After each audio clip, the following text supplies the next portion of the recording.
What's up, everyone? I'm Aaron Hart, lead singer of Love Stallion, and this is my Mr. Media interview.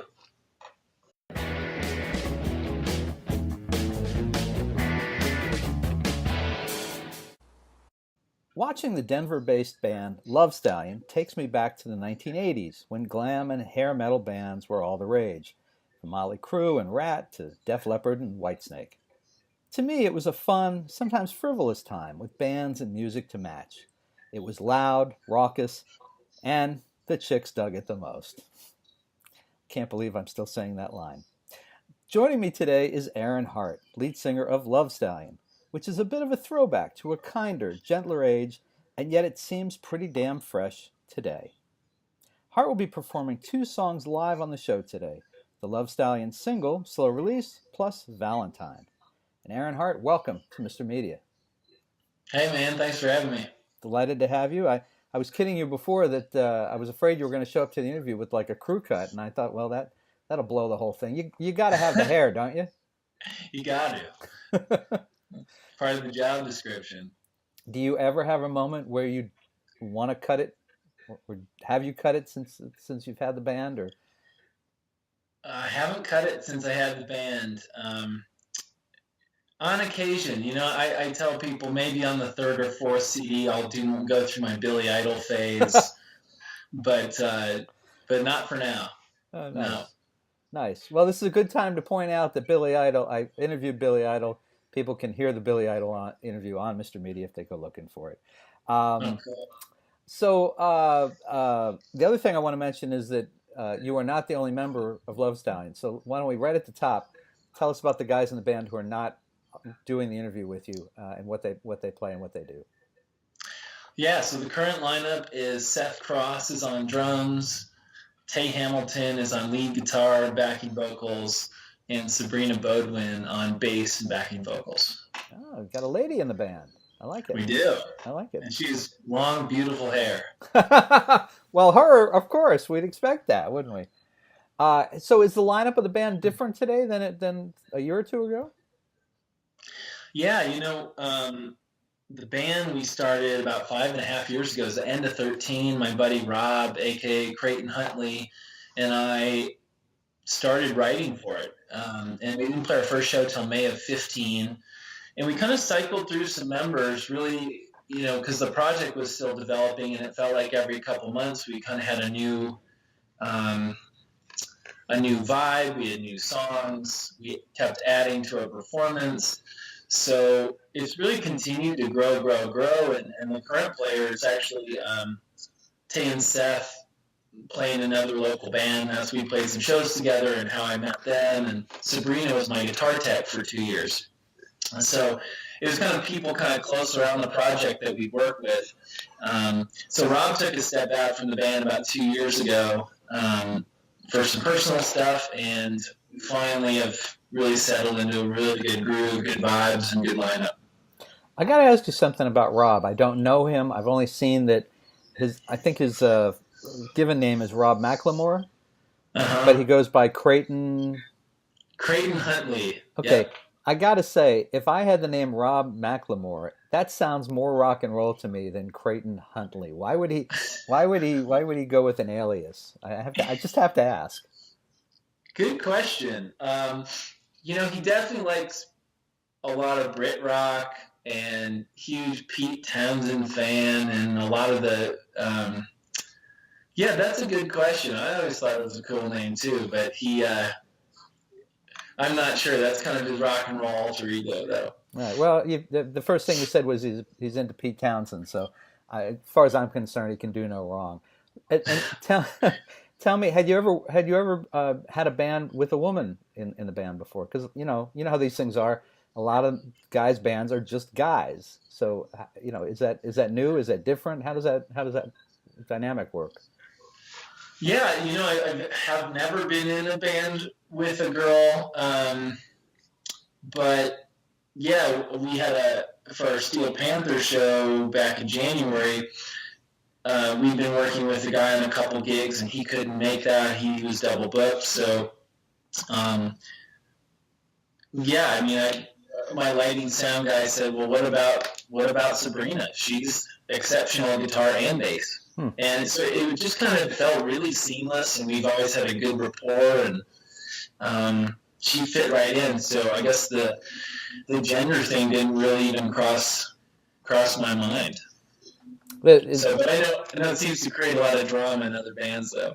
Oh, I wasn't thinking so much about drama. I was thinking if I was a marketing guy and trying to market you guys, I would think that having a woman in the band is pretty marketable. And that I mean, guys who come to see you guys because they like to bang their heads and all the.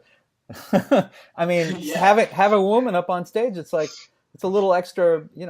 First of all, I'm thinking it's I would want to see a band that's got a woman who can play guitar and play bass. But also maybe my girlfriend wouldn't mind coming to see the band because there's another woman on stage. I mean, it's still unusual to have a woman playing guitar, playing bass in a band, and to be able to play alongside a bunch of guys. I think that's pretty cool. Yeah, I think it kind of, for me, yeah, it's certainly, the girls love it, the guys love it. It takes some pressure off me that I don't have to be the pretty one and the focus of attention all the time.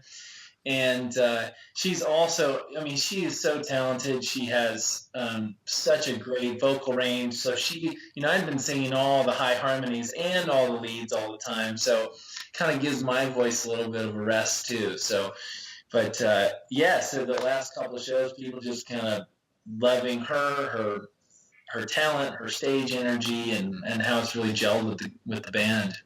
And does she offer you guys hair tips? That's what I'm really wanting to know. Sorry, Sabrina, I just couldn't resist asking that. Well, yeah, I think hair is my specialty, but she definitely she doesn't need any help in that department. She helps me though with my makeup. I kind of had a hack job going for a while, and she really helps tighten that up. I see. Very nice. Now tell me, I don't know why, other than like as a stopover, I have never been to Denver. I think I need to correct that, but I am wondering, for people like me who have not been there, who don't know much about the scene, tell us about rock and roll in 2019 in Denver. What's the scene like? Are there a lot of bands today? Is there a big live scene? Are there a lot of clubs? Or am I asking a series of questions that have no relevance whatsoever to Denver in 2019? I moved here in early '08, and of course, it took me a while to kind of get into the scene, but my reference was when I was playing in my own pop rock solo project back in, 09, 10, 11, I could just email a venue and get right in. And now you need to really prove yourself and bring a crowd, and you can't just walk in anywhere anymore. So I've seen the scene grow a ton, especially rock and roll, and I think people are feeling that. We're seeing the return of bands like, all the classic rockers, of course, but then Greta Van Fleet and The Darkness, and a lot of those bands are leading the way in bringing back rock and roll. And so, it felt like there's that bluegrass phase for a while, after the electronic was all the rage, and I'm seeing it come back to a lot of rock, a lot of punk, and that's super cool. I think people want that raw energy again.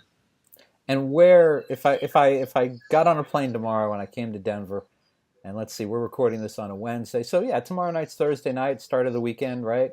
Where would I go? Where would I go to see good live music in Denver? Man, there's so many good places. One of my favorites is the Gothic Theater. It's just south of Denver in Englewood.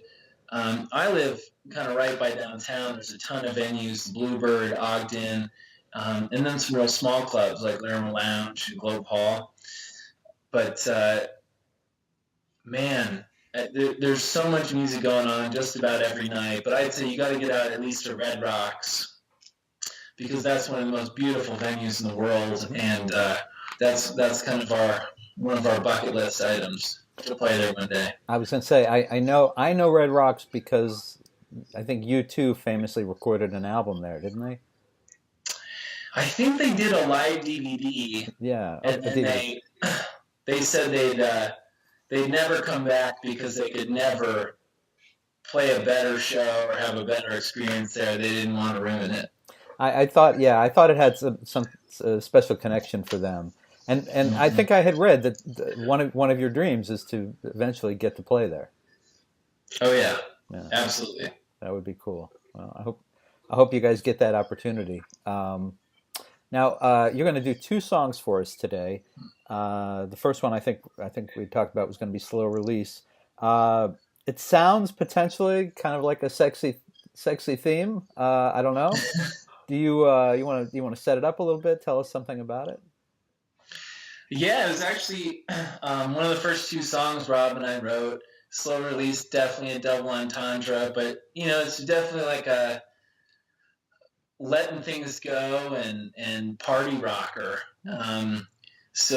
And I've been in the studio all afternoon. I was telling you earlier, so I hope my voice stands up to it. And I normally don't play guitar on this one too, so All right. we'll, Well, we'll all hope that the slow release has a happy ending. it always Did I has. just say that? I'm sorry, folks. I'm sorry. Okay, this is Aaron Hart playing slow release song, definitely played by Love Stallion. Here we go.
All right.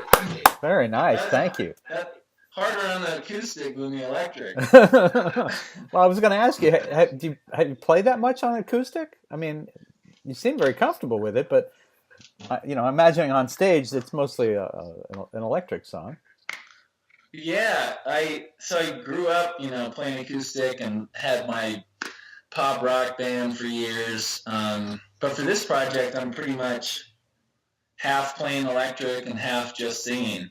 So it kind of um, got into that because it really frees me up to focus on the singing and engaging with the crowd and all that sort of thing. There were parts of there where I heard kind of, I thought maybe some I don't know, some Van Halen echoes, little of that. Oh, okay. See, now, just in fairness to me, I could only see the middle part of the shirt before. Yeah, I fair enough. I did not know. There you go, Van Halen. All right. Yeah, So yeah. I mean, both Dave and Sammy are huge influences, but yeah, Rob especially loves Eddie's playing and writing, and that song especially was inspired by some kind of Van Halen style, late '70s vibe.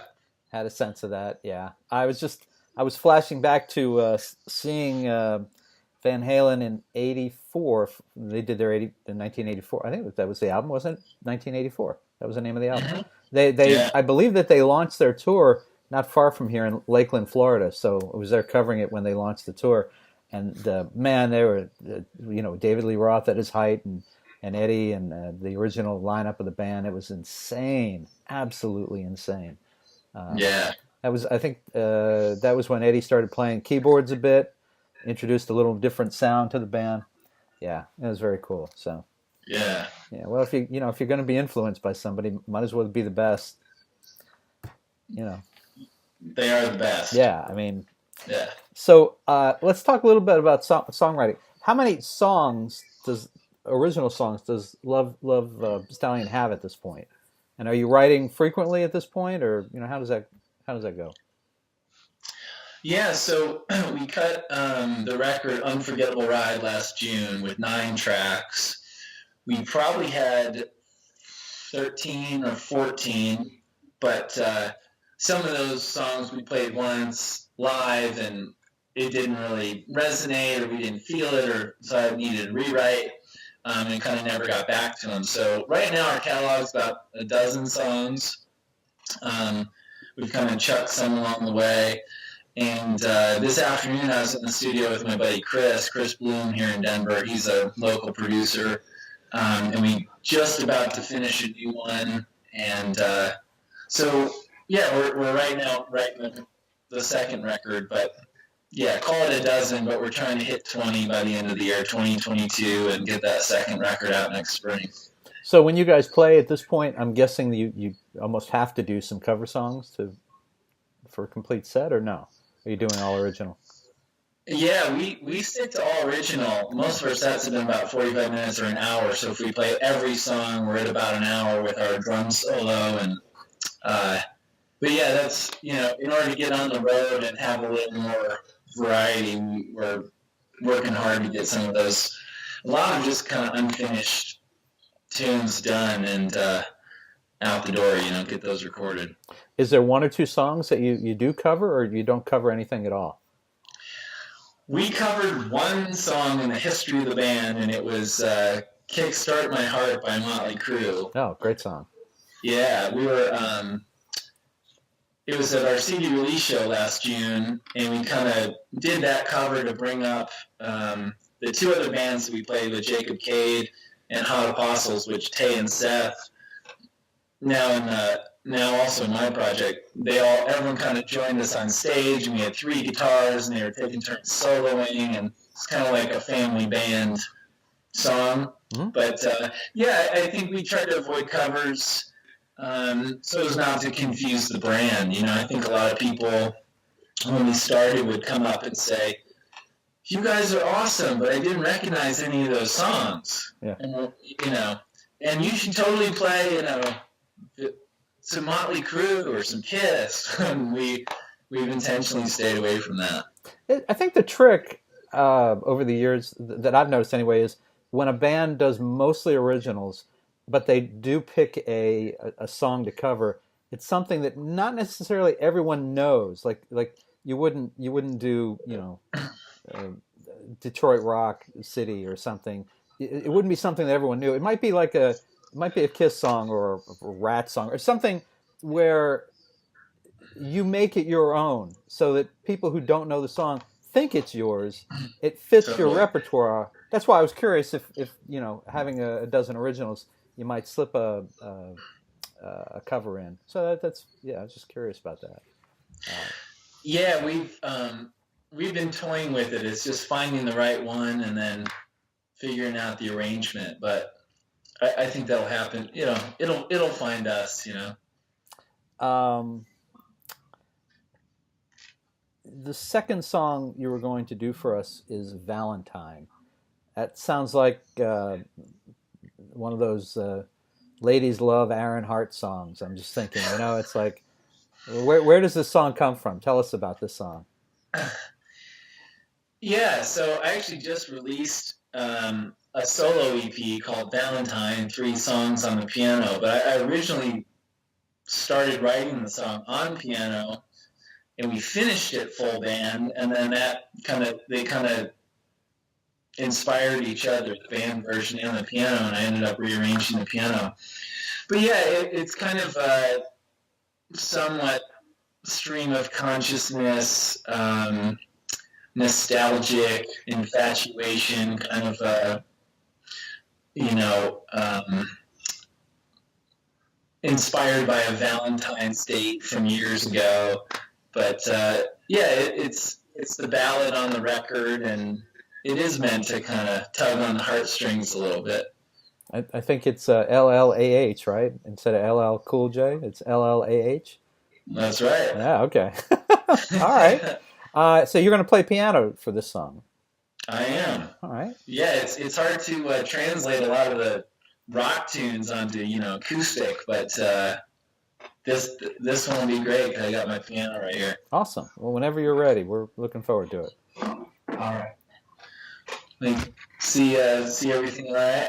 Yeah. We can't. Do you want us to see your the keyboard while you're playing? If you Sure. Perfect. Good. That? Yeah, we can see you and we can see the keys. All right. No, that'll be cool. All right, here we go.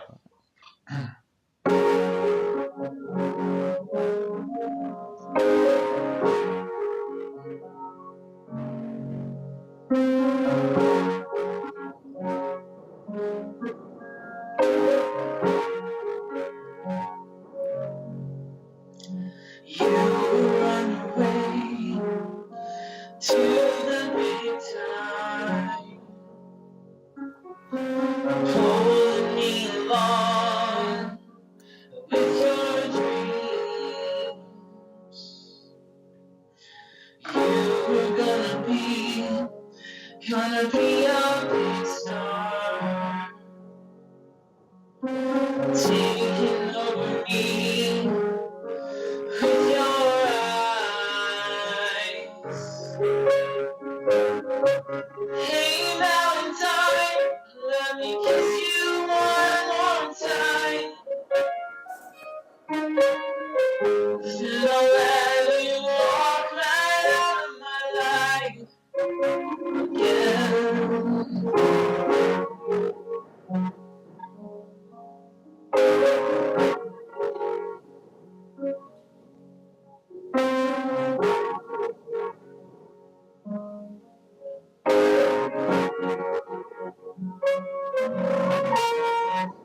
February 14, I wanted to send you roses. I was paralyzed in my sleep, thinking over me with smoking mirrors, spinning all around in the sky. Hey Valentine, let me kiss you one more time. Till I let you walk right out of my life again. Hey Valentine, I wanted to send you roses. Let you walk right out of my life again. Valentine.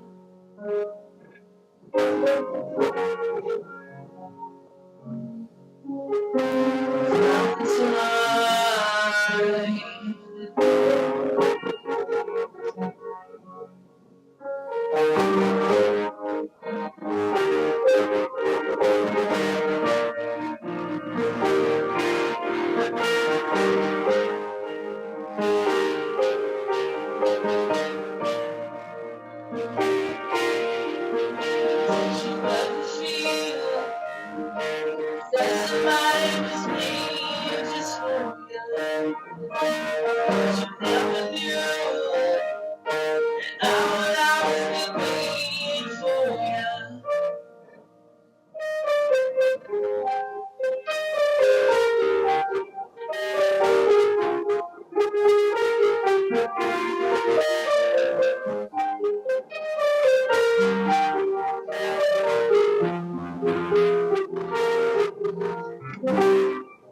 Yeah, that was beautiful, but I feel kind of sad now.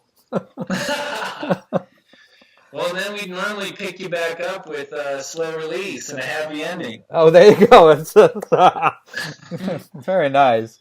Um, Tell me about your musical training as we kind of wind up here. You play the piano very well. Were you trained, uh, in normal fashion? Did you learn yourself? Tell me about that. So yeah, I started piano when I was 5 years old. Wow. I think my parents were forcing me, and I started on Suzuki, which is kind of a lot of the simple, Bach, Beethoven stuff, but you learn by ear, more so by ear.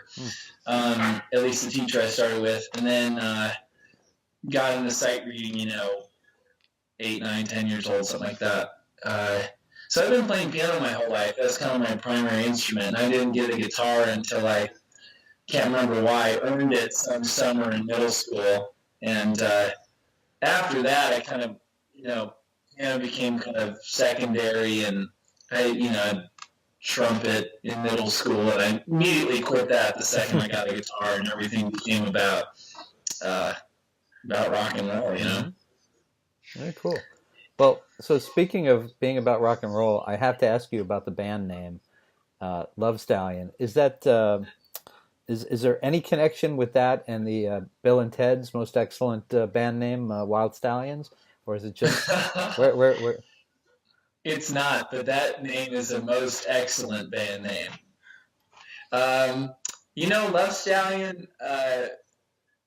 Actually, Sabrina nicknamed the second we called it Love Stallion, nicknamed it Sex Horse, and I think that's what it means.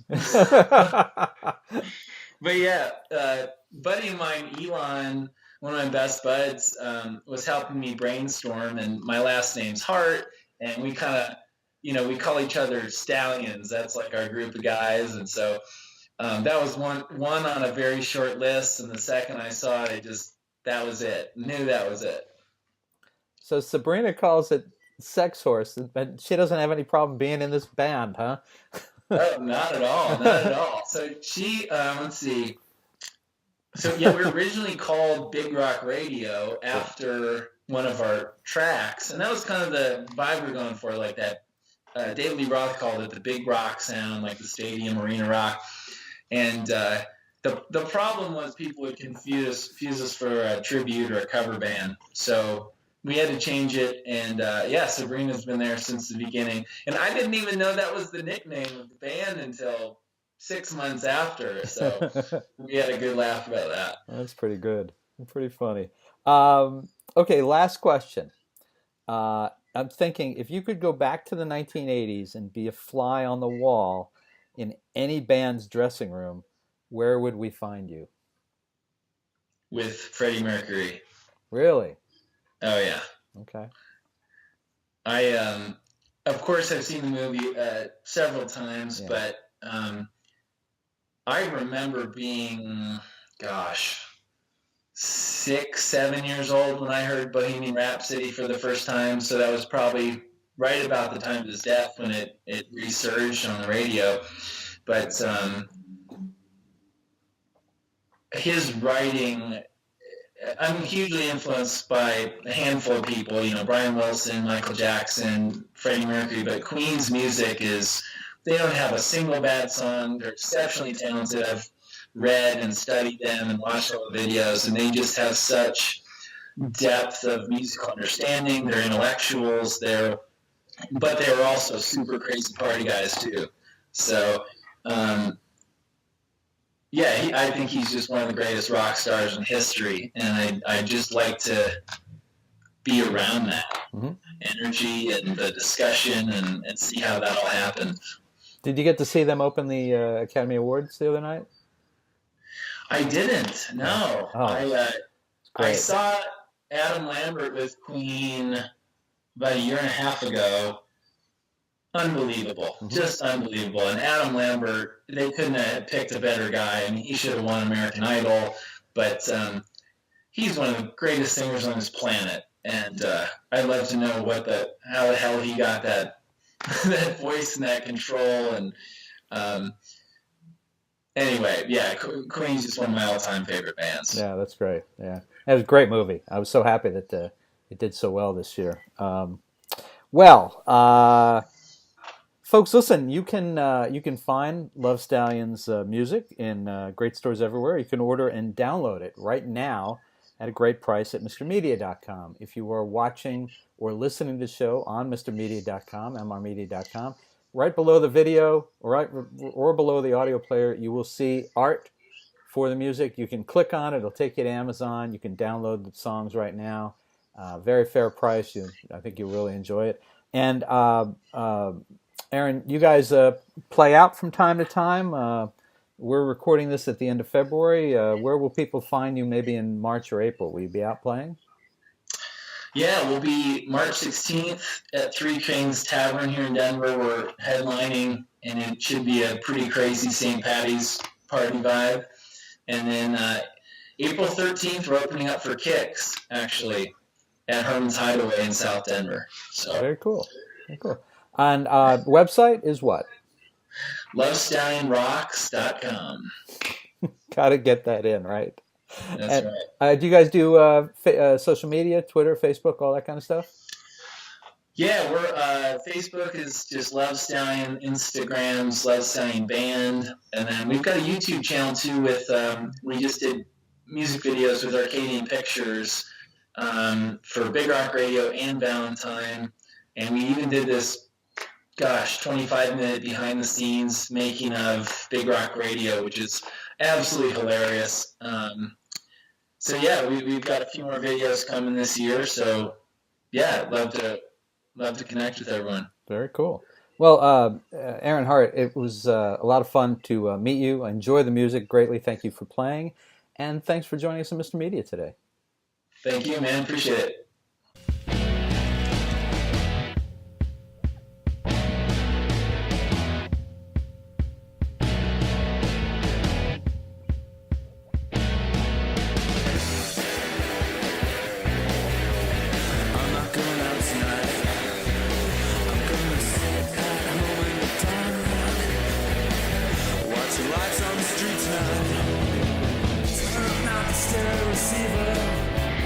Turn your back on the deceiver. It's a bad idea to believe her.